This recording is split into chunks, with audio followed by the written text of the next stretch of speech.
We're so happy to welcome back an Australian pianist, Carl Long Chris. Oh, welcome.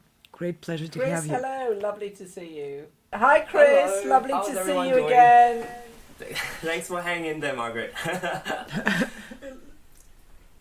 um, so let's begin. My name is Chris, and the first two pieces I'm going to play are Beethoven's Sonata, Opus 78, and Chopin Etude Opus 25, number 6. I'm going to talk a little bit about it before I play. 1809 was the year of this sonata, Beethoven. And 1809 in Vienna, Beethoven witnessed Napoleon's invasion of Vienna, and it was also where the Treaty of Schönbrunn or Vienna was signed, and so there's a sort of a peace treaty. During that year, bombs were still sort of being dropped. There was still kind of a lot of conflict and turmoil within the city. But Beethoven himself, who had already written all his piano concerti, the violin concerto, 5 of his symphonies, found this slice of peace within himself to write this 2-movement sonata dedicated to Theresa von Brunswick, whose sister he was actually in love with.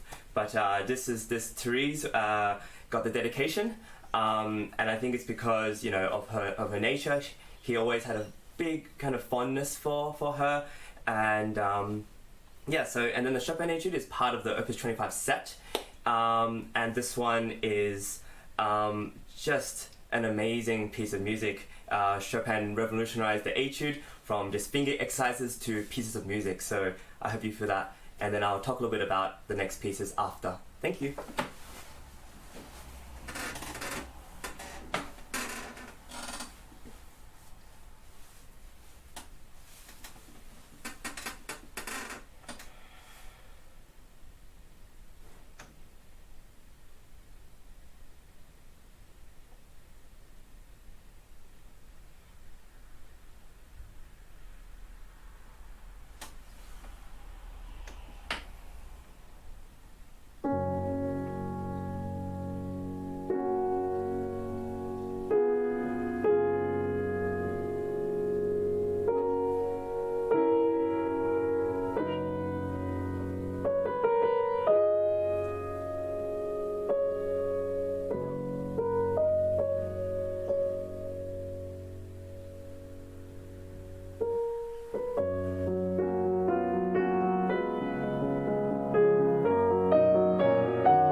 The next piece I'm going to play is 4 movements of Schumann's Kreisleriana, Opus 16, which he wrote and dedicated to Chopin himself. So, but Chopin did not really appreciate the piece, and not many people did. Liszt didn't really think it was understandable by audiences. Clara herself didn't perform it as much as a piece like Carnival, but it was, in a way dedicated to her. Schumann wrote a lot of little musical codes, and it was dedicated to Clara. So it's, in a way, really interesting how Schumann kind of puts in little love letters or little love messages within a piece of music for his beloved. And he kind of wrote this in 1838, so when he was about 28, 29, which is about my age. So it's interesting for me to play it and kind of live in that lens. Yeah, so please enjoy.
The next piece I'll play is by Rachmaninoff, short prelude, which one of my favorites of the Opus 23 set, which is an earlier set. And he wrote this set about the time his daughter was born, and I think this prelude in particular kind of, there is a lot of love, but it's not the deep tragic love we are very used to hearing with Rachmaninoff, but more of this tender and warm kind of love. So enjoy.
The final piece I'll play is an etude by Debussy.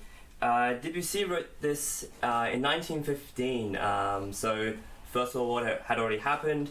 He was quite depressed by the war and was relatively unproductive the first year, the 1914, but in 1915 he got sort of the okay by the doctor and went to the countryside to a small beachside town called Prouvy.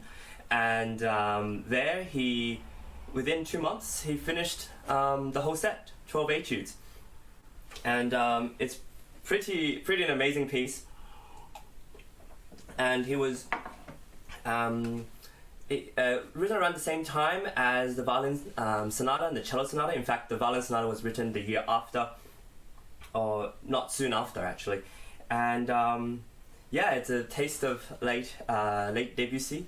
And it's this first etude is kind of dedicated in homage of Czerny, and so there's a sort of kind of fun kind of beginning, where it's like a beginner student trying to learn piano, and then Debussy takes over, and there's a lot of colors, and it's a magnificent piece. Enjoy.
Wow, Chris.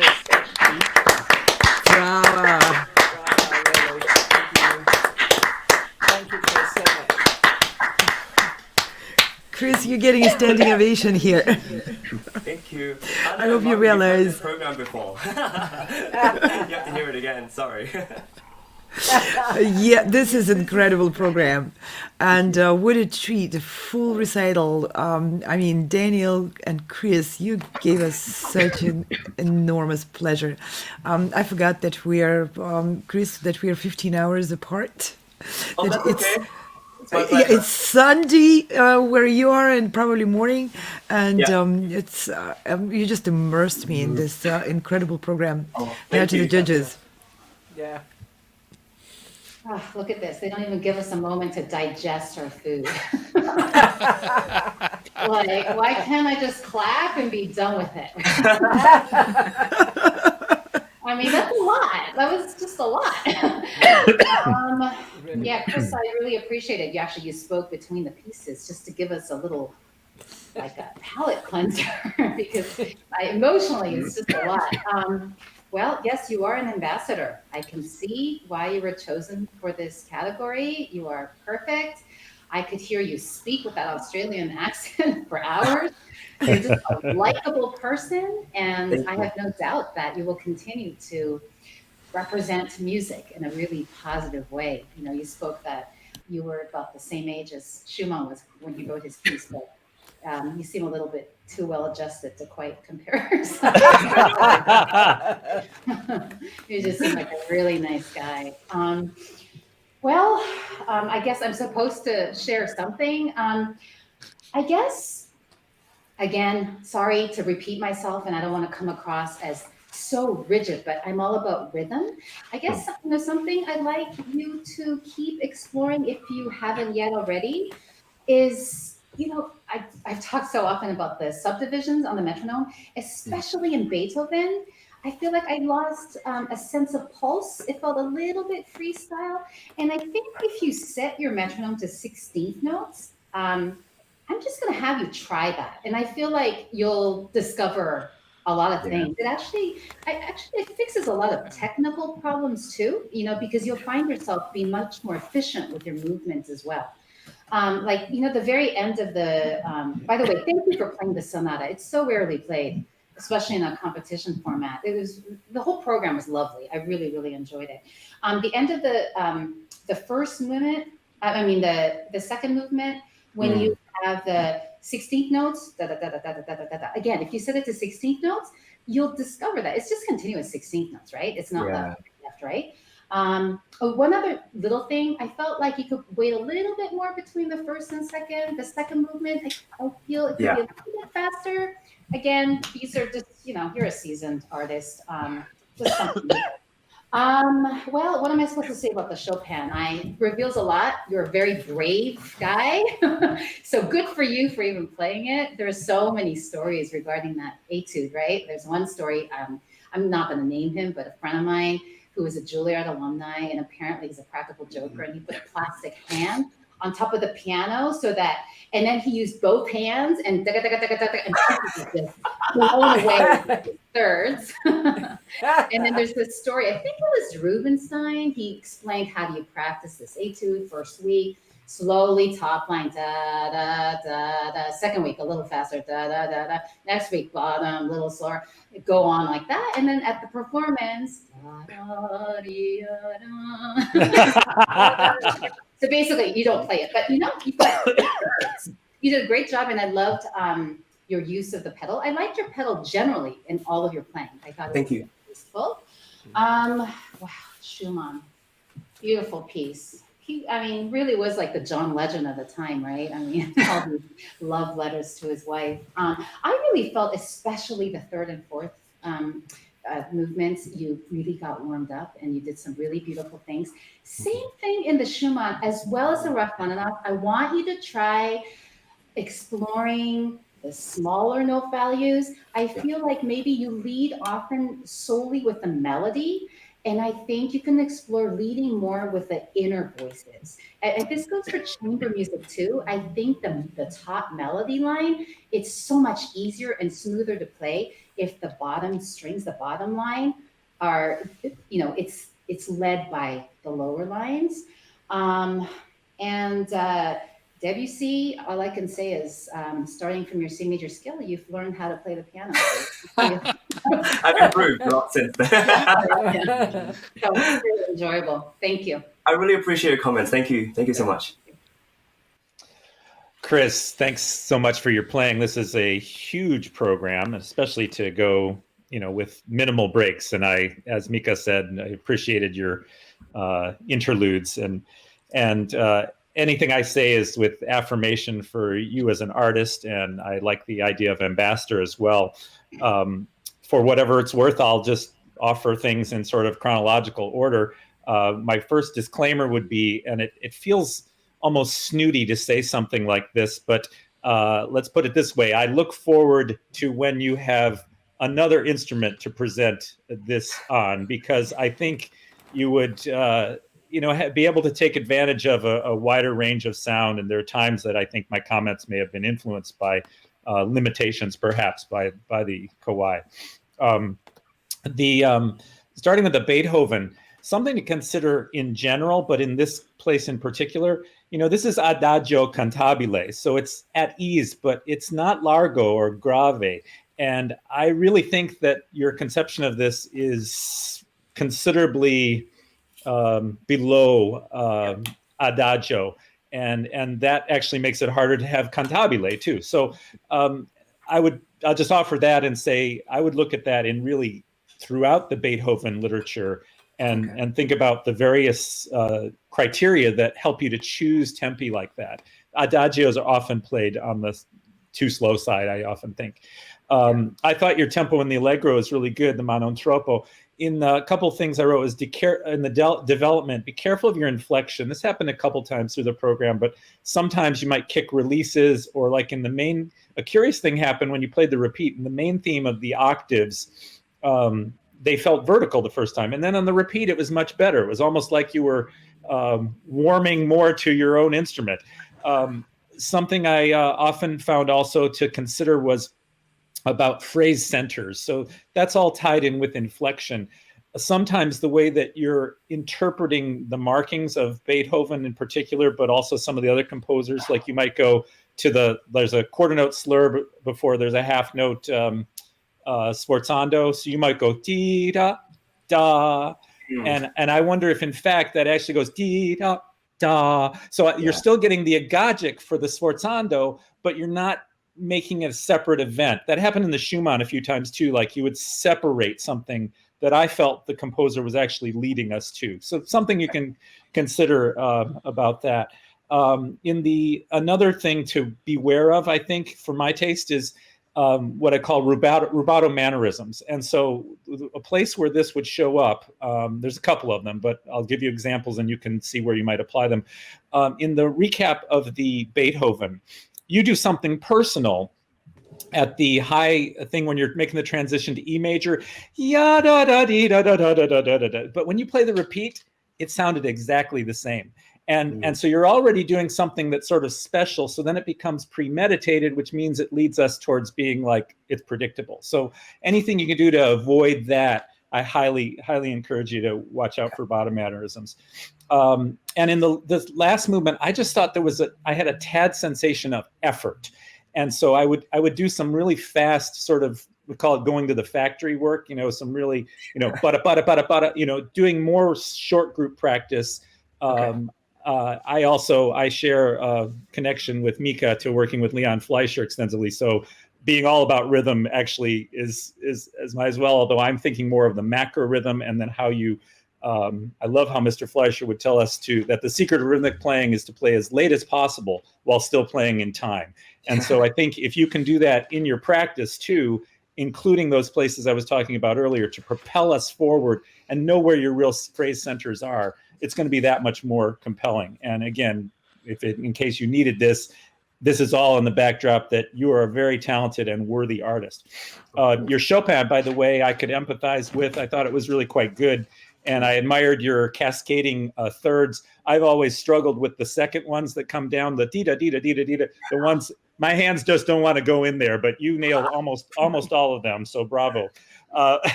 In the Kreisleriana, I remember once talking to somebody who said that they wanted to tune the piano to all of make D the top note for all the notes above there, but but you handled that very well.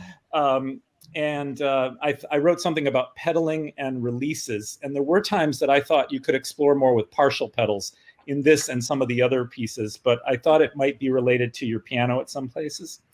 I'm blabbing on, but I'll go on to number 2 and say that in a principle I like is to start with something simplicity first.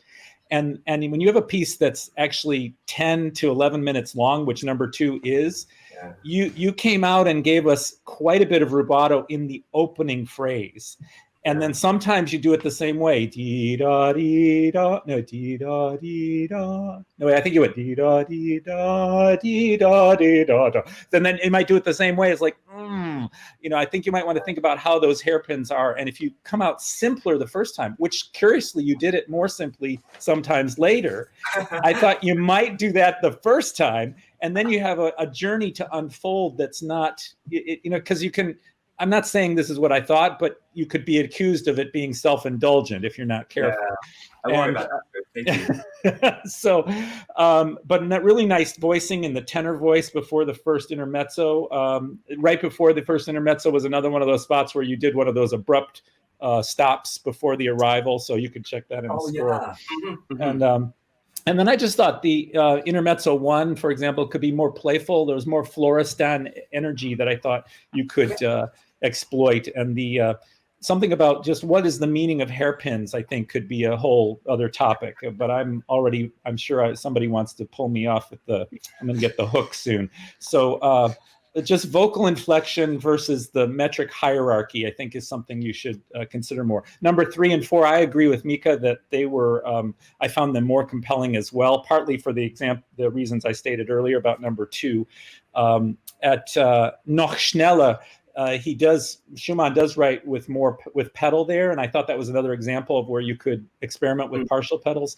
The G minor, where he writes the linke Hand, the da-da-da-da-da-da, that was another example where you did a pause exactly the same way again. So you did it, check that off your list. You did another one, you checked it.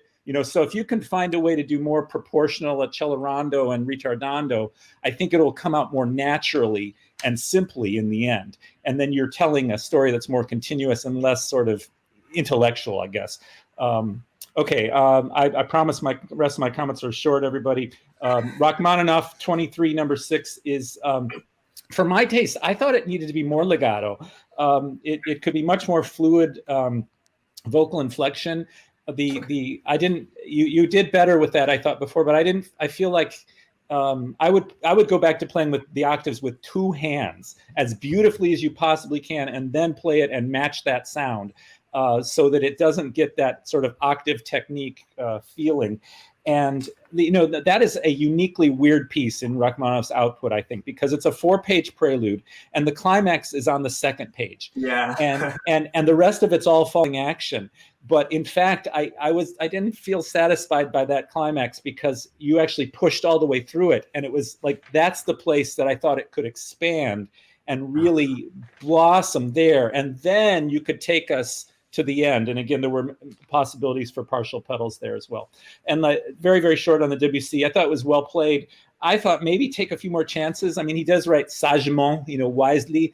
And I thought that was, there's an idea to me that it could be funnier, I think. Debussy is one of the few composers, along with Beethoven, by the way, who I consider people who really knew how to capture humor, which is such a difficult thing to do in music. And I think when you have it, and if you're going to present a tremendously serious program like this, the more you can provide variety. It was actually your teacher said to me after semifinals in Dublin, he said, I played Schumann, and he said, he said, in a way, he accused me of playing, quote, too beautifully. And he said, if you had played more aggressively in the more Florestan movements, he said something like, you would have had us eating out of your hand. And I've often thought about that. And it was very helpful. You can say hello to me to Mr. Perry. I think that you can explore those sort of colors as well. I apologize to everyone for taking too much time. On to next person. Thank you. Thank you so much. I really appreciate it. Hello, nice to meet you. I absolutely loved your performance. Huge program. I concur with both Micah and Fred on their comments, so I'm not going to talk much about technique or anything. However, I'm going to address your presentation a bit. I loved how you spoke about each piece. But to me, you felt a bit nervous about doing that, and I know it's a bit tricky or doing it in front of a camera without an audience to respond to your comments and anything of that nature.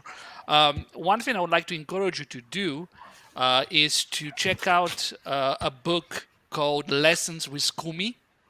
It's a book written by Michael Colgrass, an American composer who passed away a few years back, who talks about how to talk in front of an audience or in front of a camera in order to transfer whatever you want to say feeling confident.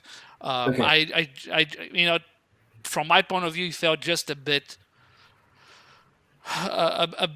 off when you are talking a bit pulsating, Yeah. hard pulsation, yeah, which is perfectly normal. But I would suggest you look at that book. That will help you in the future because this is something that we absolutely enjoy hearing the history Thank you. of Yeah. various of the pieces that we play, and should be done more often. So, but with that said, congratulations. I loved it. Thank you very much. I appreciate that. Thank you very much. Thank you so much, Chris, for presenting such a beautiful and full program and for presenting the interludes with your speech in between the pieces and for, I would say, provoking our judges to want to keep talking to you and wanting to share more and more of their advice. You're such a warm artist. It makes me want to help you in any way I can too. Yeah. And we have some comments from the judges from our parallel room. And these are comments from Mary Ashworth. Something to consider. But praising, Yeah, yes, looking into the but directly. praising Chris as an ambassador, which I think we are absolutely all concur with that. Absolutely. Yeah. Wonderful. So if Daniel left me feeling slightly emotional, Chris left me with a real smile because the wit in that Debussy, and Fred just mentioned about the humour and Yeah. and I felt the Debussy, there was that charming humour, kind of wry, rather dry humour in the Debussy. That was great. Yeah, what a wonderful way to finish a very serious program and a very serious competition.